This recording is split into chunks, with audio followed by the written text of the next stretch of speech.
call-in line at 405-329-9000 or text the show on the Knippelmeyer Chevrolet text line at 405-651-3439. Do it! Just do it! Now, with Locked In, here's Parker Thune and Grayson Singleton.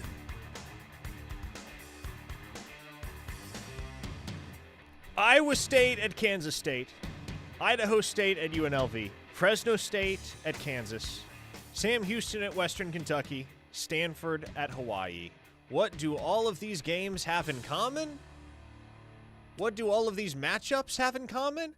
They take place this weekend, Grayson Singleton. We have made it to football season. We are back. We here, baby.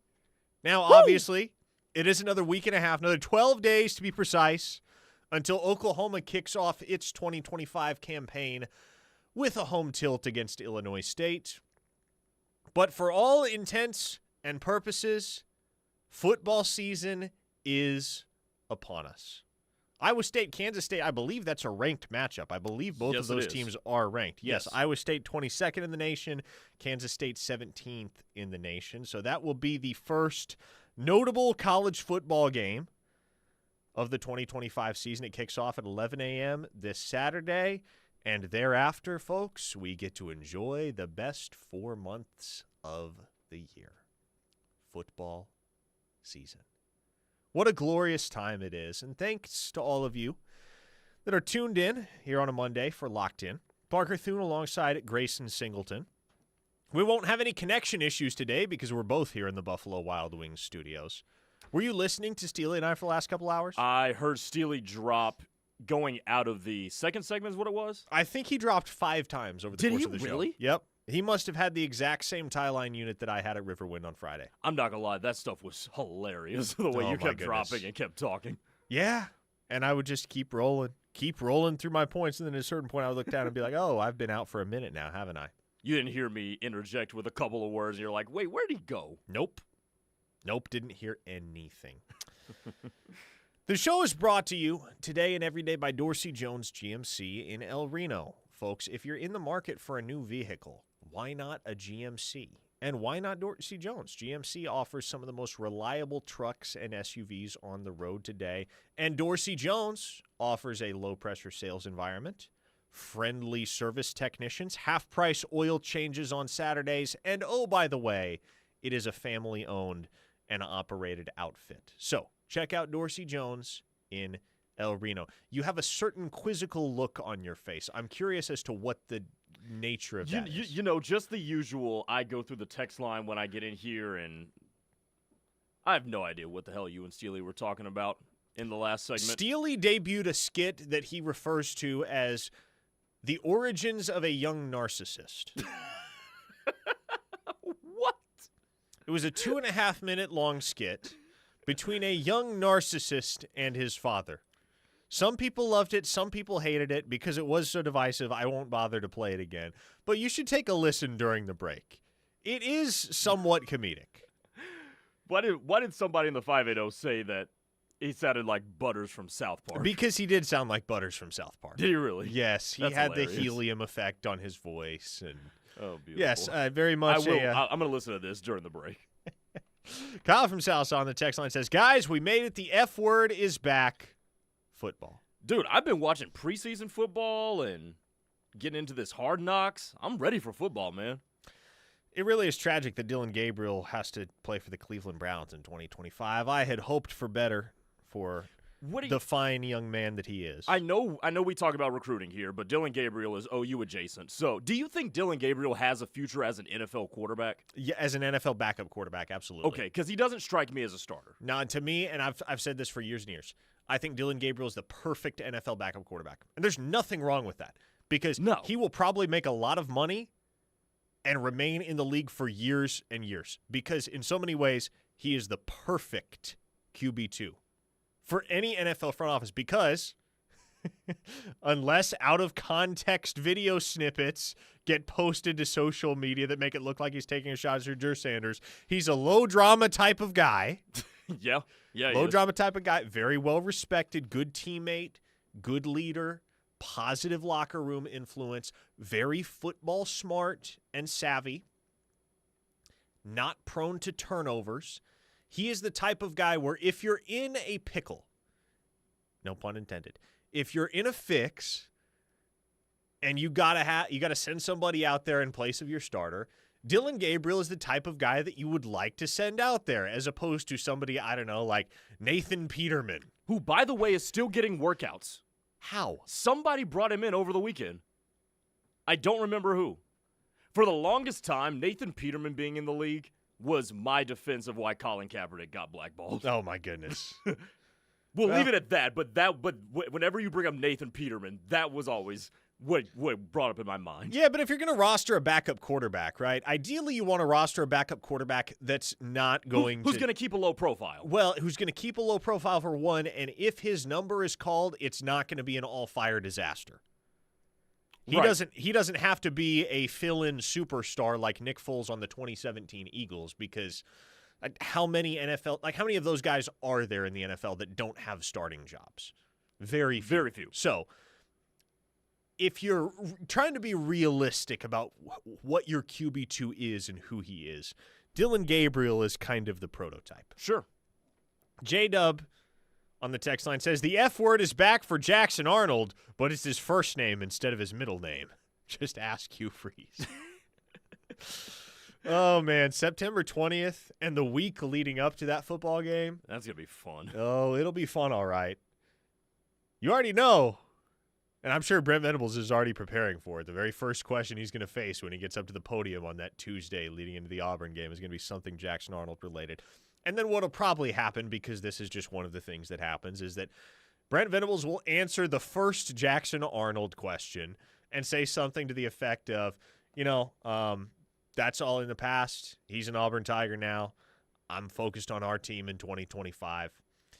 It's all water under the bridge. And then we will wind up getting at least another follow-up question or two, trying to dig for something on Jackson Arnold. Which, by the way, if you're interviewing Brent Venables, it's not like interviewing Bill Belichick.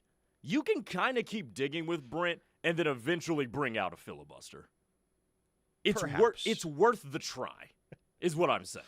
Hey, Oklahoma got a commitment over the weekend. Yeah, they did. How about that?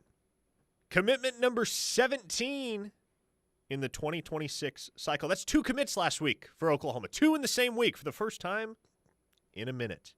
Jake Krell jumped on board on Tuesday. Obviously, that was big news around these parts. But Tank Carrington, the 3-star defensive lineman from Crean Lutheran High School in Irvine, California, was fully expected to commit to Oklahoma on Saturday, and he did commit to Oklahoma on Saturday. He is the second defensive tackle in this 2026 cycle for the Sooners, joining Brian Harris, the 3-star out of Jacksonville, Florida. 6'2", 272 pounds. And I guess I didn't clarify with him whether he's planning to enroll early or not. I will have to figure that out. But what I do know is he committed without taking an official visit. He has not yet taken his OV, and so he will do that at some point during the upcoming football season. But as we've had the chance to kind of dig a little bit more into Tank Carrington, the football player, the last few days, Grayson, because he had been on the radar early for Oklahoma and then things had kind of dropped off for a while. So as you kind of evaluate the fit for Tank Carrington at Oklahoma, where he's at right now in the 270-pound range going into his senior year, what type of role he could ultimately play for Oklahoma once he is here and wearing the Crimson and Cream, how would you grade this pickup by Oklahoma? B+. Or actually, you know what? I'll go with a B here. Okay.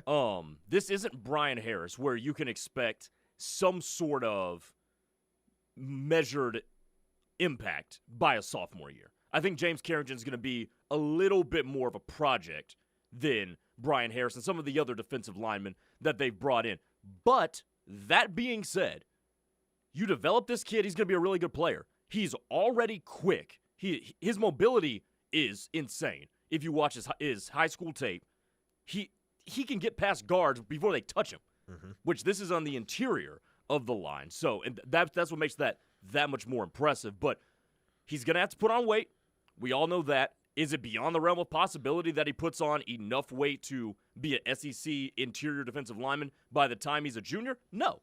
No, it's not. As a matter of fact, it is well within the realm of possibility that he does so. So I'm looking for that. I'm looking at the body development. And my only question with him, because I think he's a good football player, is can he build that body without losing that mobility that makes him as impressive as he already is? Mm-hmm. And this is absolutely worth the take for Oklahoma, I think, especially in a world where you're going to get T-Ron Richardson next week, which right now that is my expectation, is that the Sooners are going to close on the 3-star defensive lineman from Hopewell, Virginia. Between him and Brian Harris, you have two guys that are going to be able to play early. Physically, they will be ready, assuming the technique is there, assuming the strength is there, assuming the football smarts are there. Those two are guys that can have an early impact. And I think the same is true of Tank Carrington. It's going to take a little more. But to me, when I look at it, and I know the guy's nomadic high school career is of concern to some folks because he's played at 3 going on 4 different high schools. Like, is what it is. I understand people have circumstances in their lives that they're dealing with, and sometimes it's not them, sometimes it's their family. So I don't want to speculate on all of that. Here's what I do know. I got the chance to talk to the kid on the phone on Saturday. Did an exclusive interview over at OUinsider.com for members there. And look, he's an incredibly well-spoken kid. Sounds mature, comes off as such. Always did in his younger days when I kept up with him on a more regular basis. I hadn't spoken to him in several months before things really started to heat back up. But he's the type of guy that seems, character-wise, as though he's going to be ready to embrace everything that Oklahoma is going to throw at him. And so when you combine that with above-average quickness and above-average power, does he have elite quickness? Does he have elite power? I don't know that I would go that far, but he certainly is above average in both departments. So when you combine that with a strong work ethic, and that was something he referenced in our call on Saturday. Look, I understand that I'm going to have to get better. I'm committed to getting better. I'm committed to showing up to Oklahoma ready to learn even more from Coach Bates. And when you tack on the reality, as you mentioned, Grayson, that he's got a long way to go physically before he hits his ceiling and taps out, I think this is absolutely the type of take that could pay huge dividends for Oklahoma, maybe not in year 1, maybe not even in year 2. But what if James Carrington, Tank, is the Taylor Wine of this class for Oklahoma? What if he's the guy that doesn't do much for a couple years, but year 3 rolls around and everybody's buzzing about how much of a player this dude is going to be? That's where the payoff comes. Mm-hmm. That's where the payoff comes. There is a running theme with these front 7 guys that Brent Venables and company have brought in the 2026 class, and they all have a hell of a motor. You talk about the linchpin of the class, Jake Krell. Motor is one of the first things that jumps off the tape about Jake Krell. Brian Harris is the same way. Bo Jandro, I see the same in him. Bo Jandro is just such a smart kid, too. Just a really instinctive football player. And James Carrington fits that mold, too. Just guys that don't stop, run to the football, but also are so intelligently sound in terms of football IQ. So they've brought in guys with an incredible work ethic, an incredible motor, but also are instinctive football players. So they're bringing in a really smart class in that regard, too. How about this defensive line class as a whole, man? Like, not just defensive tackle, but you expand it out to defensive end with the recent addition of Jake Krell. Mm-hmm. 5 commits on the defensive line for Oklahoma. 5 commits. Jake Krell, Daniel Norman, the 4-star defensive end out of St. Thomas Aquinas down in Fort Lauderdale. Of course, Brian Harris. And those 3 are 3 guys that it wouldn't shock you if they were making noise in year 1. Maybe they're not playing a ton of snaps, but certainly making noise in year 1. And then 2 guys in Carrington and Matthew Nelson that while you don't want to write off a contribution in year 1 necessarily as just an impossibility, I think you get particularly excited about what the long-term ceiling for those guys looks like. Those are your developmental projects. And you have to have both, right? You have to have both. You have to have guys that are ready and able to show up right away and give you rotational snaps if you need them.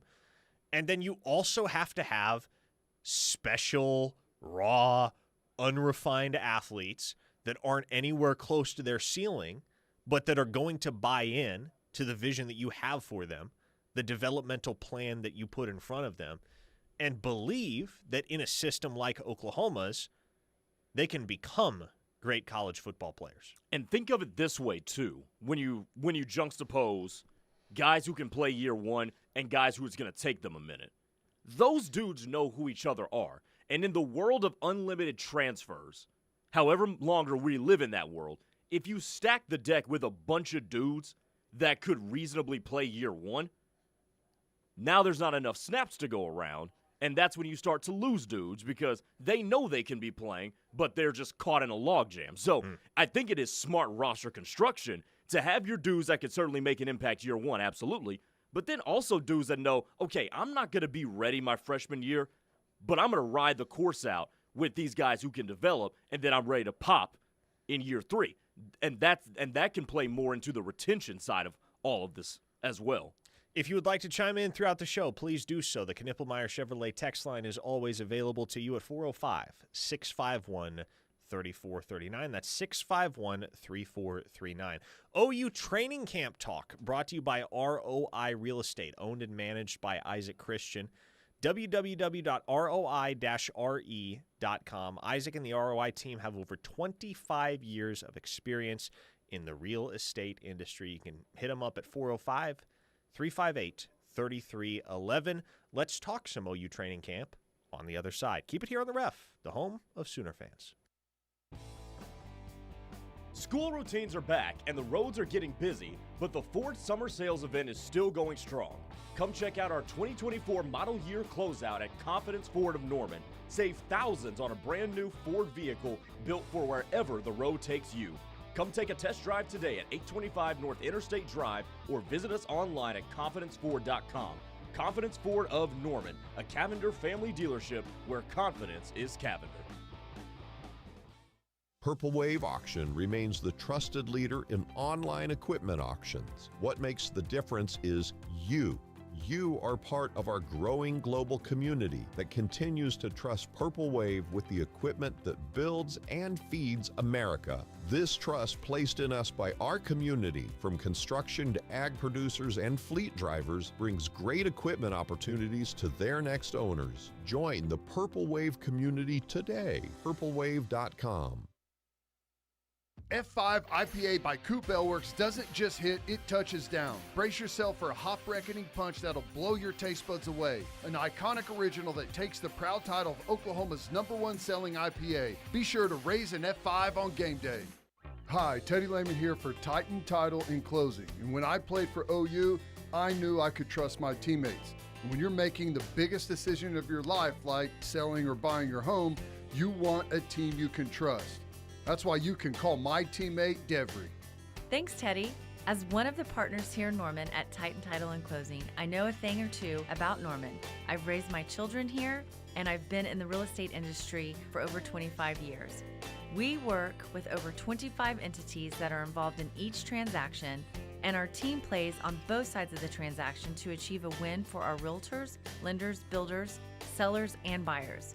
When you sell your property, be sure to ask your agent to close with Titan Title and Closing here in Norman. You can contact us today at 405-689-8617.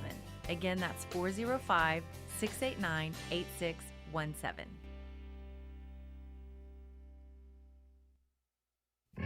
Don't miss out on OKC's hottest entertainment at the Showplace Theater with acts like Bret Michaels, September 27th.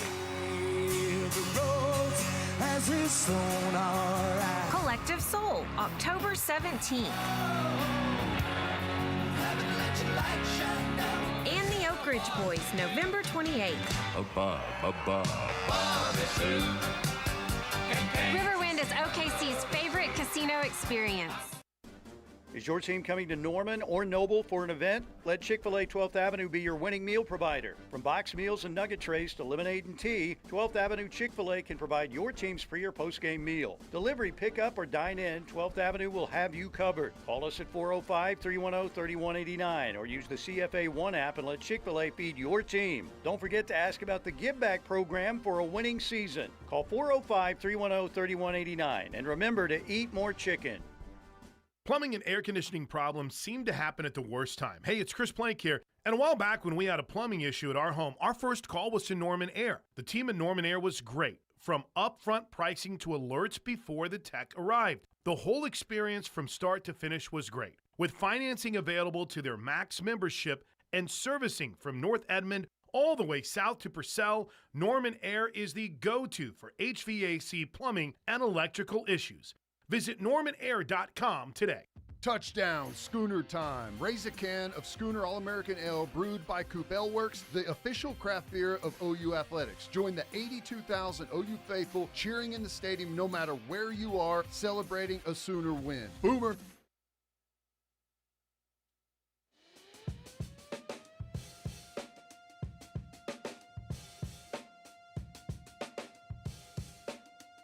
405-651-3439 is the Knippelmeyer Chevrolet text line if you want to interact with the show. It is locked in here on the Ref, the home of Sooner fans. Parker Thune alongside Grayson and Singleton. Talking OU Training Camp presented by ROI Real Estate, www.roi-re.com. But first, Grayson, did you notice, this came across my feed today, I thought it was quite interesting, the NFL has announced a partnership with Crocs in which they will now sell NFL-branded Crocs for all 32 teams. I make that face because Crocs absolutely detest me. Really? You don't like Crocs? I cannot stand them. No. I will say this. It's kind of impressive to not kind of impressive. It is impressive to me that Crocs have managed to hang around as long as they have, because it very much felt like that type of thing that had its day long ago. Like, Crocs were popular in, like, the late 2000s. 07 to 09 was, like, the golden age of Crocs. When I was a kid, yes. And then by the time I got to high school in the early 2010s, so let's say by, like, 2015, there were maybe 2 kids at my school that wore Crocs. Mm-hmm. And obviously adults don't really wear Crocs for the most part.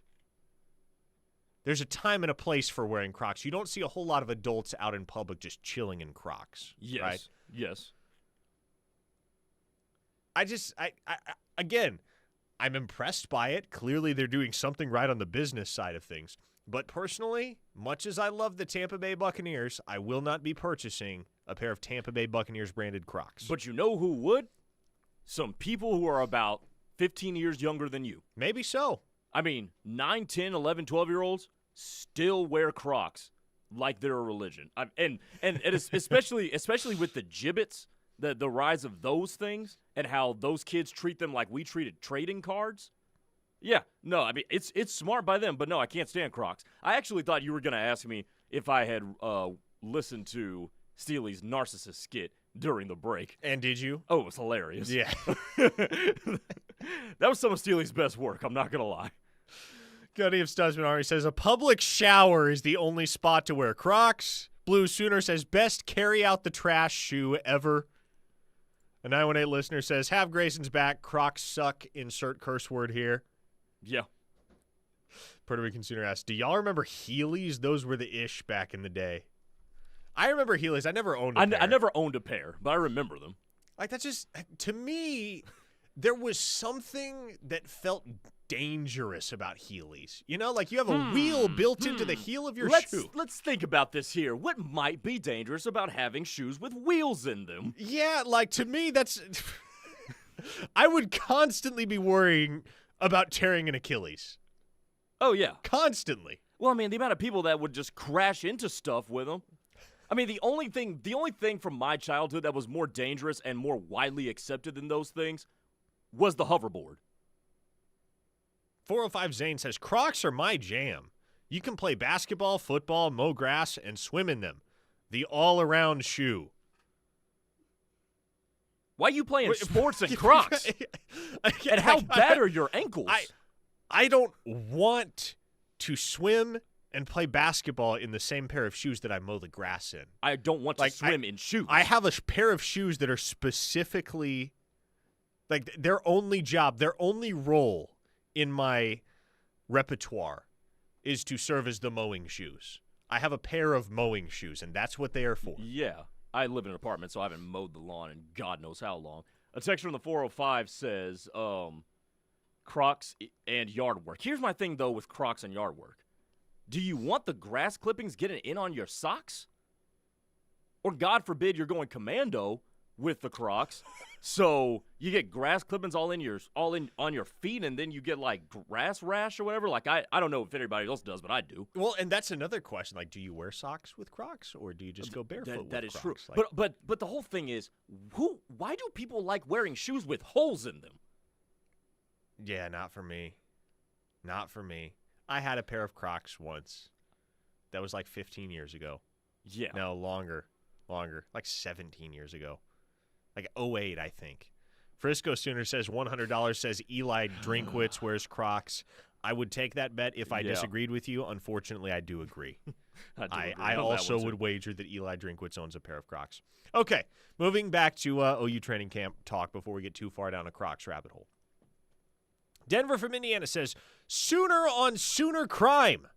Parker says Fasusi might get some playing time, and Gabe Eichard wouldn't be surprised if he starts soon and plays a lot. My favorite insider and favorite player to listen break down film. Hell yeah, Sooner Nation, we need to take this in. 10-2 LFG. These hype videos on Facebook have fired me up. Yeah, I guess in response to that, Denver, here's what I would say. First off, Gabe Eichard, when it comes to talking offensive line play, is as qualified as anyone in the market. No, I will take that a step further. He is more qualified than anyone in the market. And also, there are many of us that cover the team, that have conversations with program sources, that get to go out to practice from time to time and see what this team looks like in person, trying to evaluate individual talent on a football field and collective talent on a football field is inherently subjective. And so we're not always going to have the same opinions. I'm not going to be right about everything. Gabe's not going to be right about everything.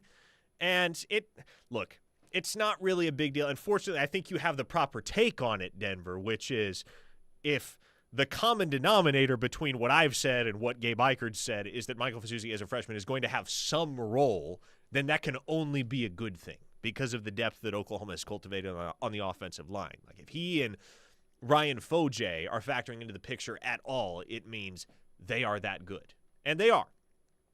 But yeah, I mean, look, this happens every single fall, every single August in particular, especially before we see what this team and the players they're in look like on the field. We'll get a zillion texts like that. Well, you say this, but so-and-so says this. We're not always going to have the same opinions, and that's okay. I mean, just think about the variance in opinions when we actually watch the games. I mean, we're all looking at different stuff. We're looking for different things, too. I mean, so, yeah, obviously everybody's going to have a multitude of different opinions as it comes out of practices. Here's my thing, though, with the offensive line. Have they settled on a 5 yet? And I don't mean that to be a negative statement. I'm asking it as a legitimate question. No, I don't think they have. And I think if you listen to, and Steely played the audio clip in the 12 o'clock hour, if you listened to Brent Venables' comments from Friday during his last media availability, the way he made it sound, and Steely would love me for this because I'm going to make a Masters analogy here. He made this upcoming week of camp sound like moving day at the Masters. Saturday, a day where you have the chance to really make some substantial ground up if you trail, or if you lead, put some distance between yourselves and the field. That's how Brent Venables made it sound on Friday. It made it sound as if this week of camp is going to go a long way towards dictating how some of these positional battles fall come next week when Oklahoma actually has to prepare for a football game. Which is why it is hugely important that all those dudes cleared concussion protocol when they did. Bingo. Because if you can get Jake Sexton back on the practice field and Derek Simmons, which that concussion history is a little bit concerning, just to say the least. If you can get them back on the field along with Jake Taylor, and then they can really see what you got when it pertains to them and Michael Fasusi and Logan Howland, who's impressed in camp, and start to settle on a five that's going to play with each other, that goes a long way, because you would like to have some sort of established continuity with those five before you get to September 6th when you play Michigan. If I had to predict it right now, I still believe that Jacob Sexton and Derek Simmons are your two starting tackles. I would agree. I think it's Eddie Pierre-Louis at left guard and Fabechi Wiwu at right guard. Now, Heath Ozida I was about to say, no Heath Ozida? He has really come on strong the last week and a half or so. And he has made things interesting with Eddie Pierre-Louis at that left guard slot. So that is still very much an ongoing battle.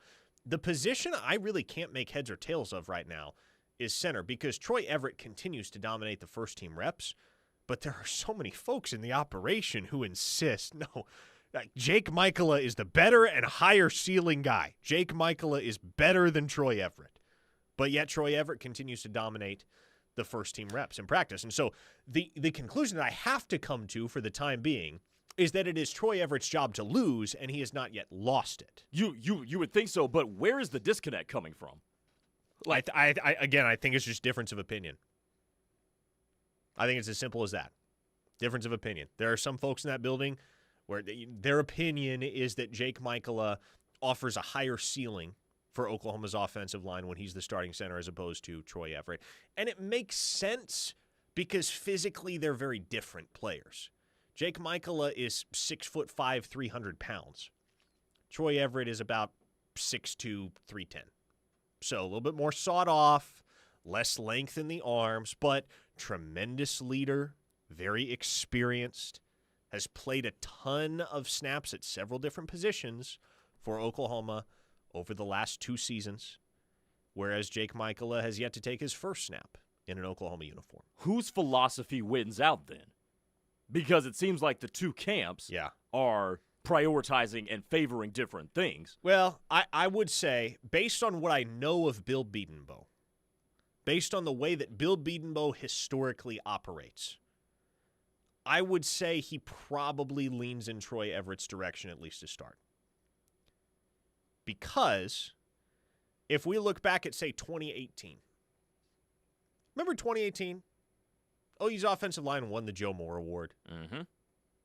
And, of course, by the time the season concluded, who was very obviously the next superstar up front for Oklahoma on that offensive line? Like, who had become the biggest talking point in the offensive line? Creed Humphrey. Yes. It was Creed Humphrey. As a redshirt freshman, he had emerged as the guy and was already getting buzz as maybe the best center in the country as you looked ahead to the 2019 season. But Creed Humphrey didn't start the 2018 campaign as Oklahoma's starting center. It was a guy by the name of Jonathan Alvarez, whom nobody remembers anymore. No, not really. But he was a fifth-year senior at that point. And Creed Humphrey was a redshirt freshman. And Bill Bedenbaugh, of course, knew, because everybody knew, that Creed Humphrey was a star in the making. But in the early stages of the year, he gave the benefit of the doubt to Jonathan Alvarez. And so I would say, and I've waffled back and forth on this, but I would say right now I foresee Bedenbaugh giving the benefit of the doubt to start the season to Troy Everett. And we'll see where it goes from there. We'll see where it goes from there. J-Dub says, Gabe has stated that Troy Everett is the unquestioned leader of the O-line. And yeah, I would say that's probably true. In a room where you do have some experienced guys that have been around the program for years and years, Jacob Sexton being one of them, Jake Taylor being another. Troy Everett is a guy that is not only playing a pivotal position at center, but he's got a lot of very natural leadership traits. And that's not to take anything away from Sexton or Fabechi Wiwu or any of the upperclassmen in the picture, but I would agree with that assessment that Troy Everett is the leader of the O-line. And keep this in mind. He's played with the Jacob Sextons and the Fabechi Wiwus and the Jake Taylors of the world. And so that matters. The more years that you have of guys playing together at that position, that's going to matter a lot. We have this question on the YouTube chat, which, by the way, if you didn't know, We are on YouTube at KREF Sports. Yeah, we are. Jamie Palmer says, who is going to start opposite of Gentry Williams at corner? That is the $1 million question. Now, in my mind, there is really no question that the long-term answer this year is Eli Bowen. But in the short term, I don't think Eli Bowen is going to be ready for week 1. And I would be somewhat surprised at this point if Eli Bowen plays in week 2 against Michigan. And so at that point, I think you're looking at September 20th against Auburn as his target date for return, because if he's not going to play against Michigan, why would you have him play the next week against Temple? Right. Just don't make any sense. Keep him on the down low, continue to ease him back in, get him ready for SEC play. So that creates a 3-game window, Grayson, where somebody or multiple bodies have the opportunity to state their case for an additional share of the action at cornerback. Now, what I love, quite frankly, and some people aren't going to love this because some people just crave clarity, and I get it. Like, you want clarity. You want a clear hierarchy. If you ask 4 different people in the program, you could get 4 different answers as to who is going to start opposite Gentry Williams come week 1. Some will say Jacoby Johnson. Some will say Cortland Guillory. Some will say Jeremiah Newcomb. And some will say Davon Jordan. I genuinely don't know who I would favor right now. Is that a good thing necessarily? I think it is. Okay, I know corner's not like quarterback where if you have 2, you don't have 1. But does this mean that they're all that good? Yes. Davon Jordan, make no mistake. Davon Jordan and Cortland Guillory have been 2 of the most impressive performers on the roster this fall. And Jeremiah Newcomb, he ain't far behind. Jacoby Johnson, he's been banged up a little bit, but he's the most experienced. He's the largest physically. And so there's a case to be made for all 4 of those guys. If it's me, I'm rolling with Guillory. I knew you would say that. I'm going with Guillory just because I'm so excited about what he can and will be at Oklahoma. And I think for him, he's already got a ton of confidence. That's just who he is. But if you can help him to continue building that confidence with a ton of early season opportunities such that it becomes clear to him, okay, this is not just a practice field thing. Any lingering doubts, any doubts whatsoever I might have had about my ability to actually hold up on Saturdays are now resolved. Then I think you have a guy that could be every bit as impactful in 2025 as Eli Bowen was in 2024 at cornerback. You cool throwing out a true freshman against Michigan? Let's see what happens against Illinois State first. But fair enough. Listen. And I guess to answer your question and not cop out and say let's wait on the week 1 outcome, to answer your question at this point, based on what so many folks within the program have told me about Cortland Guillory, yes, I would feel confident putting him out there against Michigan. Kendall Dolby factoring in here at all? Well, see, he's been banged up too. Okay. And so his availability for week 1 is very much also in a question. So, yeah, I don't know with Kendall Dolby. I'll readily admit I don't know what his role looks like as far as how the snaps are divvied up between cornerback and Cheetah when he gets back, and just more broadly when he gets back, because he's dealing with multiple ailments. It's not just one thing. Like he sprained a thumb, he had a quad issue, he had a nagging groin injury. And so, again, nothing significant, nothing that requires surgery or nothing that is going to keep him on the shelf in the long run. But he hasn't practiced in 2 weeks now, which is probably for the best because he needs rest. So he needs to take it easy for a while. We're basically doing head, shoulders, knees, and toes with Kendall Dolby right now. Pretty much. Big believer that he's going to add a lot to that defensive rotation for Oklahoma, both Cheetah and outside corner when he gets back. But as of right now, I'm not under the expectation that he's going to play week 1 against Illinois State. Okay, folks, 405-651-3439. That is the Knippelmeyer Chevrolet text line. We will head back there on the other side. Quick word from our sponsors. We'll return with the final segment of Locked In up next. Keep it here on the Ref, the home of Sooner fans. Do you eat, sleep, and breathe Sooner football? We do too. This is the Ref, home of Sooner fans. A new school year means new memories and new opportunities. Right now at Confidence Chevy Buick GMC, you can get behind the wheel of a GMC Sierra 1500 for just $499 a month, or save $11,250 on a new Chevrolet Silverado 1500. Whether you need rugged power or big savings, we've got the perfect truck for you. Visit us today at 6100 Tinker Diagonal or online. Confidence Chevy Buick GMC, a Cavender family dealership where confidence is Cavender. Dreaming of your own backyard oasis?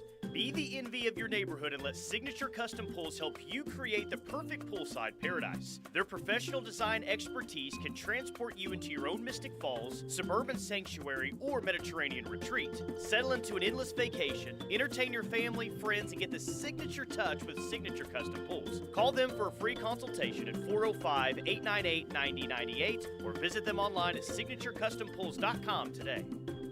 Have you or someone you know suffered a loss to your home or business from the recent storms? Before you accept a settlement, call Brown O'Haver at 405-735-5510. Brown O'Haver is a local-based company helping Oklahomans with claims since 1988 with preparation and expert analysis detailing your loss and insurance settlement. As your trusted consultant, Brown O'Haver can give you peace of mind and make sure you're getting what's yours. Call Brown O'Haver today, 405-735-5510, and make sure they're working for you. Buffalo Wild Wings is now hiring for their brand new state-of-the-art remodeled store for the Moore location. Stop by the Moore location from 10 a.m. to 6 p.m. daily and apply now. Competitive pay, team member discounts, incentive contests, insurance options, and flexible scheduling. This is the perfect opportunity for you or someone you know needing a job. With training starting soon, now is the time to apply at Buffalo Wild Wings in Moore. Stop by today from 10 a.m. to 6 p.m.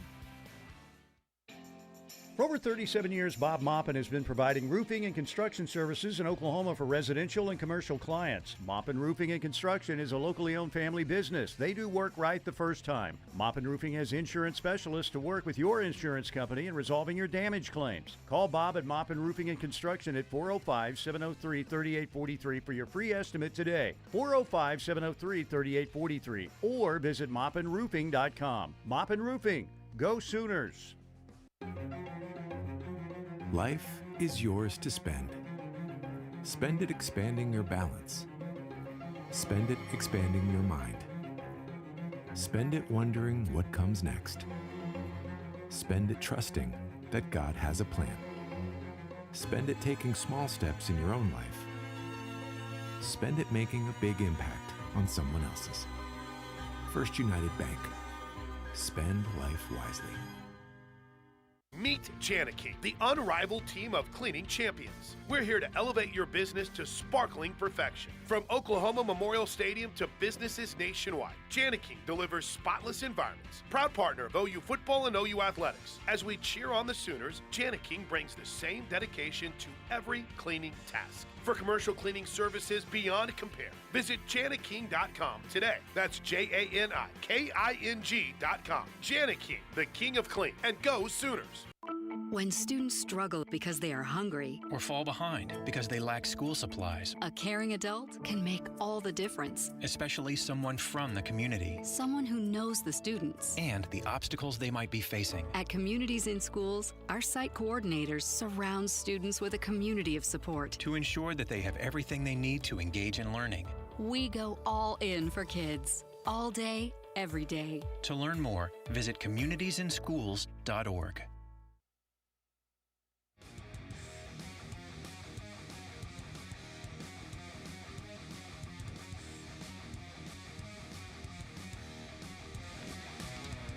It is the Ref Sports Radio Network, the home of Sooner fans. Parker Thune, Grayson Singleton winding down on a Monday installment of Locked In. The Knippelmeyer Chevrolet text line, always open to you at 405-651-3439. Been great interaction throughout the hour. Always is. on the text line. OU Training Camp Talk brought to you by ROI Real Estate, 405-358-3311 or www.roi-re.com. Owned and managed by Isaac Christian, ROI's team has over 25 years of experience in the real estate industry. Back to the text line, a 580 listener says, please, oh please tell me we have a kicker. You do have a kicker. Actually have multiple kickers. Tate Sandell, that's the guy that's going to get the opportunities to start the season. There's no question. Brought that guy in from UTSA at the end of the spring portal window to be the starting place kicker. There was never any ambiguity there. It was Tate Sandell's job as soon as he signed with the University of Oklahoma. So he's a left-footed kicker. If you're unfamiliar with the Sandell file, he was an all-conference performer last year at UTSA. Missed just one field goal all year from within 50 yards. So inside of 50 yards, he's money. Outside of 50 yards, he gives you a chance. I believe he holds the school record at UTSA for longest field goal he hit from 54 last season. So he's got some range. But the redshirt freshman, Liam Evans, from Moore, Oklahoma, has also been real sharp to this point in camp, from what I've been told. So, look, it's Sandell's job till it's not. But if Sandell had a meltdown, a la Trey DiCarlo in 2004, then I wouldn't feel too terrible about Oklahoma turning to Liam Evans, the kicking duties. Austin Welch, the Kennesaw State transfer, just not really sure where he fits. He's had a better fall, certainly, but the spring was rocky. I mean, he wasn't terribly reliable in spring, and that was the reason Oklahoma went and got Tate Sandell, right? Because they brought in Welch on scholarship in December, presumably to be their starting kicker, and just did not have nearly enough confidence at the end of spring ball that he was going to be able to hold that role. Is it normal to roster 3 kickers? It is normal, and actually Oklahoma's rostering, 6 total kickers and punters? They have 1 true punter, they have 4 kickers, and they have 1 combo guy in Grayson Miller. So the 4 kickers are Tate Sandell and Austin Welch, who are scholarship guys, and then Liam Evans and Preston Tarpley, who are PWOs.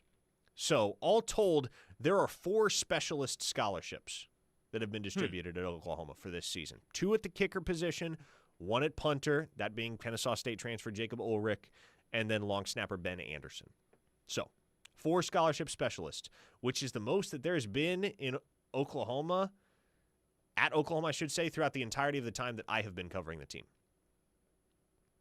I cannot recall offhand the last time Oklahoma was rostering 4 scholarship specialists. It's been a while. Hey, look, at least Oklahoma's not going to be caught without a quality kicker without trying. Yeah, no doubt. They got options. They got backup plans. Because, I mean, you can go back to 2023, for instance. When Zach Schmidt was struggling, there really wasn't an alternative. Mm-hmm. I mean, Reddy Mustafarai was on the roster. I'm actually wearing one of his polos right now. Check out Reddy's polo line at shopdoubleteam.com. I was wondering where you got those polos. Yep. Them things are nice. They make some awesome shirts, man. But it was Zach Schmidt and Reddy Mustafarai, and I think those were the only 2 kickers on Oklahoma's roster. And so it was one or the other. And that was it. So he wasn't ready. It took me a second, but he just face planted into the microphone. Did you do that on purpose or not? Halfway. Okay. Halfway. Okay. A 214 listener says, let's waste another scholarship on a holder. Yeah, Jacob Ulrich's going to do the holding. At least he has thus far in the reps that we've seen, which is usually how it is. I mean, there was a time Oklahoma had backup wide receiver Spencer Jones holding for kicks. But generally speaking, it's the starting punter. Remember the days where you used to have the backup quarterback be the holder? I do. You know who kind of killed that was Tony Romo. Romo. Yeah. Yeah. Tony Romo was the one that kind of killed that trend when he fumbled that snap in the playoffs against the Seahawks and cost the Cowboys a postseason win. A 405 listener says, will OU utilize 2 kickers for kickoff and field goals like they've done in the past? Yes. Yes, I do believe they will. So, Austin Welch is a guy that I would think is probably going to be your kickoff specialist at minimum in 2025 because Oklahoma and Doug Deacon, the special teams coordinator, their whole vision ever since Deacon got to town last spring has been we never want to have in an ideal world, we don't want to have our place kicker also handling kickoff duties because why risk it, you know? Fair. Kickoffs can get dangerous. It's one of the more dangerous plays in football these days. And so if you have a leg that you trust to make field goals, you probably don't want that guy kicking the ball off, jogging down the field, running any risk of something going wrong whatsoever. Because OU's had kicker troubles now for the better part of a decade, and OU fans want no part of that. So you have the depth to be able to hand kickoff duties to Austin Welch or to Liam Evans perhaps and let Sandell just kick field goals and extra points, and that's what I expect will be the case. So, yes, there is your – some of y'all are evidently just tuning in because Papa E said, what about Liam Evans? We talked about him about 3 minutes ago. Man, you really not like us that much that you tuned in at 2:50? And a 918 listener says, who will be our long snapper? Thanks, Ben Anderson. We also talked about him about 3 minutes ago. But, yes, Ben Anderson is your scholarship long snapper.